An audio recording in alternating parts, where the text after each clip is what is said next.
Dr. Chaudhary. I don't want to sort of take that conversation a bit ahead also. But before I start, I also want to say that I was quite filled with pride when I was witness to Rashmi's performance, and the way it really sort of made sure that all of us are there to be the winners. So thank you, Rashmi, for that inspiring performance.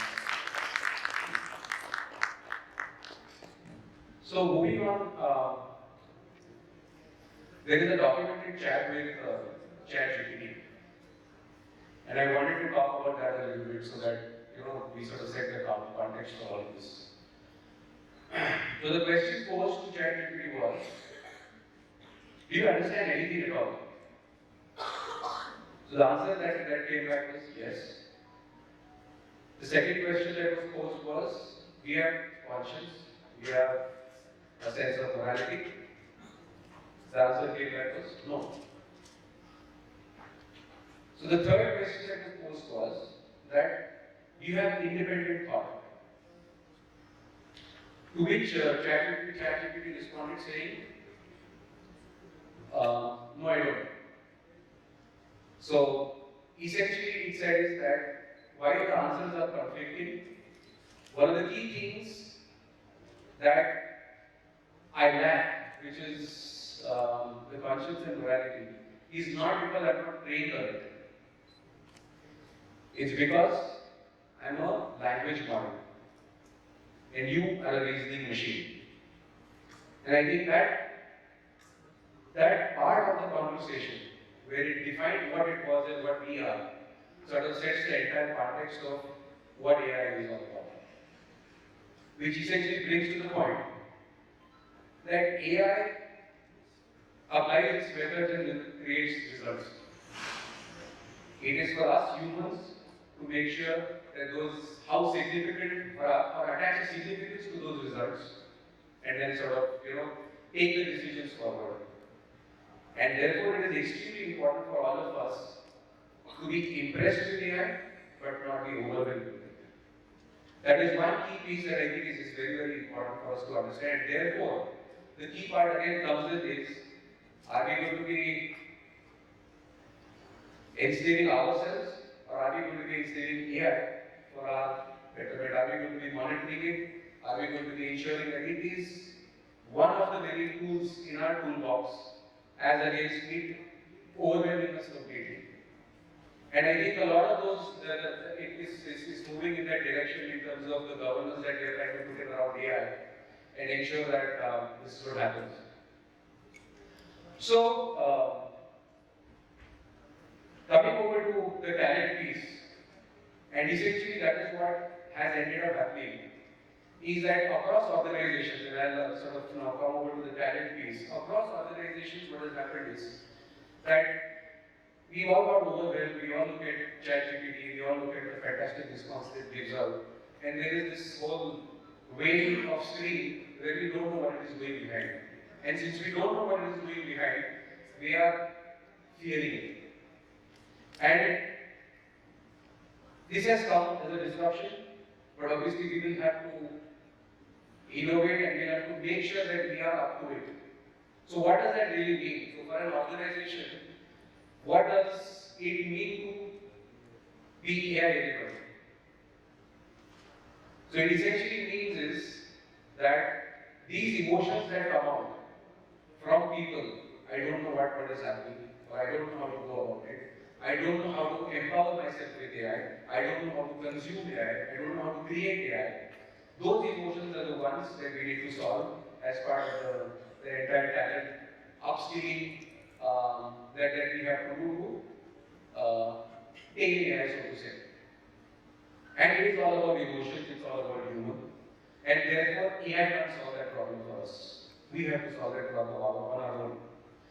So I'm going to move into a sort of a case study of what we intended to do at Bitwise, and I hope, I'm sure a lot of companies are doing that, but I hope there is something different that you will find in what we ended up doing. So the whole point essentially was that when this came on, there was a lot of buzz. We talked about jobs going, we talked about a lot of But the whole point was we have to reflect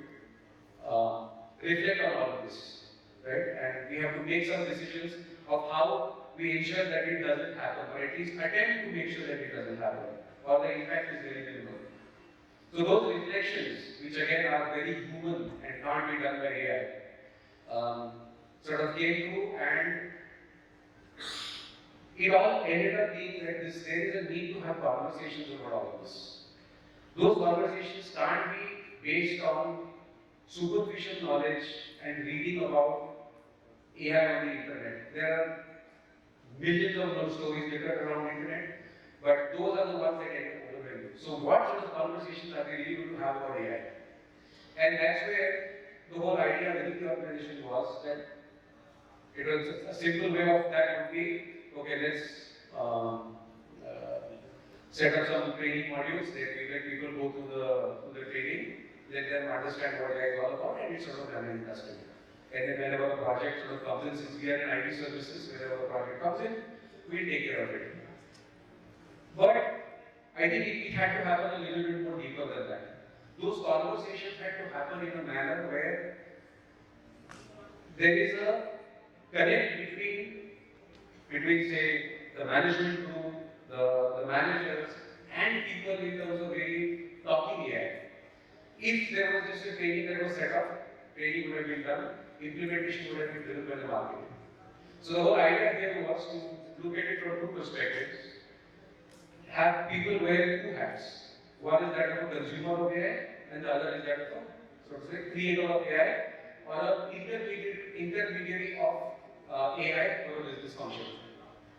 When a consumer of AI, from our perspective, our simple goal was how do I put AI as a tool in our developers or in the entire software development lifecycle. And that essentially made us ensure that it was not just a training, but to the entire development lifecycle, right from the requirement phase to deploying it in production, to production support, where are the areas where AI can actually help us bring in efficiencies. And the whole intent was not to look at AI as a mode of convenience, but how can it improve, bring in efficiencies. Now, there's a very slight difference between convenience and efficiency. And one of the examples that constantly keeps coming up is, suddenly one fine day you receive an email from a person that you've known for a long time working with you, and the email tone has changed.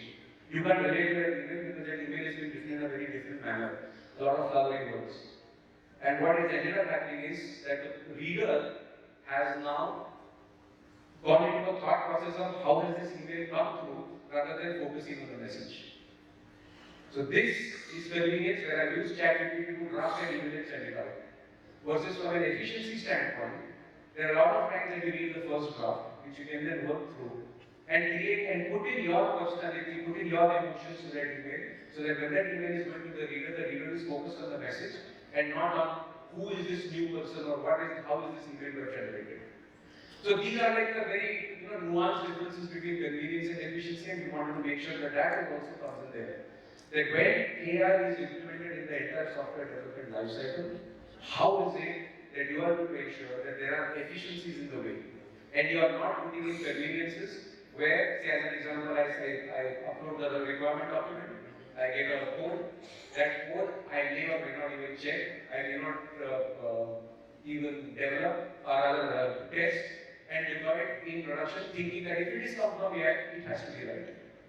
Now this is exactly where parts of human reasoning, part of understanding of really what is it that the business needs, those are the things that come into play, and they are embedded throughout the life cycle.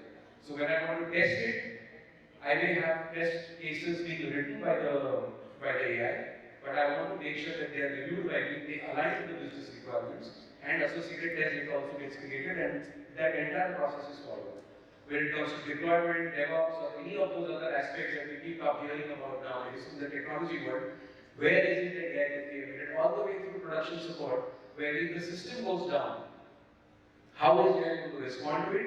And if that response is right, if that response is ethical, if that response is ensuring that there are no business losses associated to any fix that will go into production support. So there is a lot of human element associated to all of this if you are when you are the consumer of AI, and in our industry, the consumer of AI essentially is in this part. But talent is not just limited to technical talent. Talent is also available in HR, talent is also available in recruitment, and also all other business functions. And that's where, how do you ensure that those functions are not threatened? How do you ensure that you sort of pick their brains to put in AI in a form that is an efficient way of further um, bringing in efficiencies within the entire system? And that's where we build sort of groups of SMEs and developers. So I've learned something, I've understood how it can be, how AI can be embedded into the entire life cycle. Now I have opportunity to also implement the AI packets into the system where they can help not just the developer get a better handle on when I develop an AI code, how do I test it? So I have something that goes to ChatGPT and that comes back to me, whether that is right or wrong. There has to be a testing associated with it. How do I deploy my AI packets into production environment? How do I ensure that they are integrated into the current systems?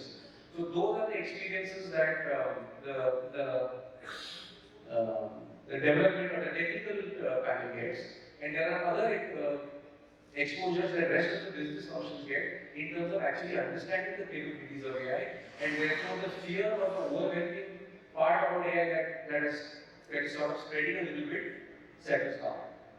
So you start seeing all of this as a tool for betterment, for efficiencies, rather than it potentially taking over my job. And if I am AI enabled, then I can ensure that whatever those are there, I can use it in the right manner.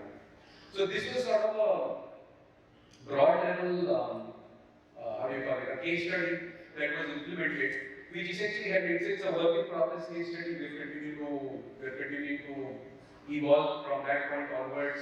We built that AI into our offerings, but the point that I'm sort of trying to make is that it has helped bringing in efficiencies a lot, and we've consciously focused on that it doesn't become a tool of convenience for people and therefore creates issues in a later time. I also wanted to quickly touch upon some aspects of how academia can essentially make sure that the people that are coming out from the universities are sort of AI. Um, we've been talking about machine learning, we've been talking about data engineering, we've been talking about a lot of these other aspects where courses have been developed as part of the academia. But I think it will be important for us also to look at some aspects of AI which have now got evolved. I know for the fact that everybody knows that Python, R, and all of these have been used in the past, but that fundamental programming I think is going to be very important, and we should continue to focus on that aspect. Look at various other databases that AI has started using, like vector databases, which are not part of the curriculum. And I can share that list with Chinmay, who can send it out. But that's what we see as a need, therefore I want to share that out. The entire data science piece. That is something that we've not looked at it from a university and from a skill perspective, we've not looked at it in depth. So, the entire piece from data preparation to data visualization to finding various unknown relationships between data, that whole part, of course, needs to be done. We should definitely have a course on AI ethics. I think it's important for us to understand what is it that AI can't do, and where is it that we need to step in and make sure that it is reined in. And what else? Give me a second.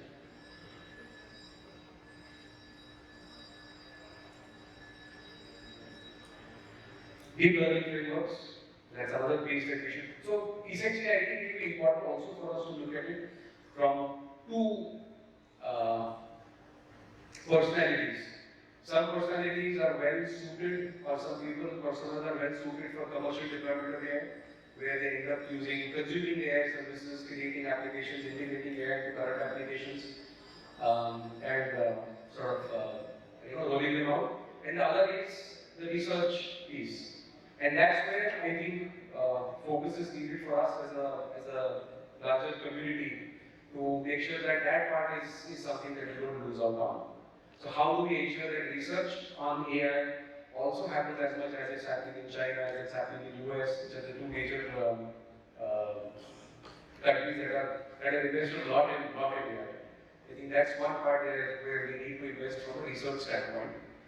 And of course, the practical projects and case studies, those are something that even universities can look at.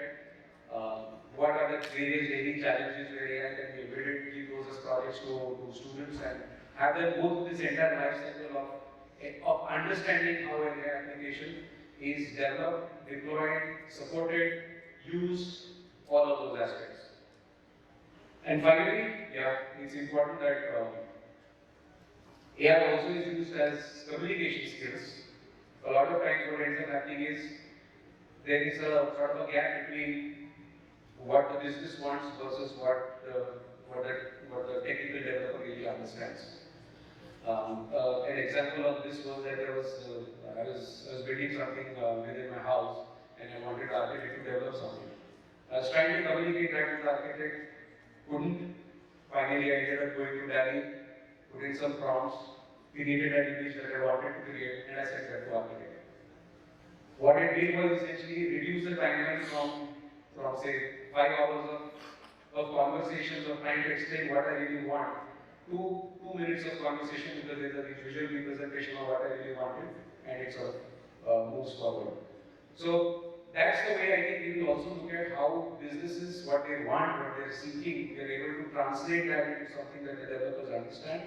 And that bridge is a very good bridge where PAs, or the business analysts, can actually use it at a huge advantage.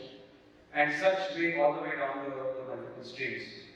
And finally, of course, the key thing that we shouldn't forget and we should constantly focus on is what are our strengths? Our strengths are reasoning, our strengths are analytical skills, our strengths are emotions, our strengths are communication skills. Those are the ones that we should continue to enhance within the people in our universities, within our organizations. Of course, to make sure that it continues to remain as a toolbox within a employees' larger toolbox remains one of the tools and doesn't overwhelm all of us. I think that's all about it.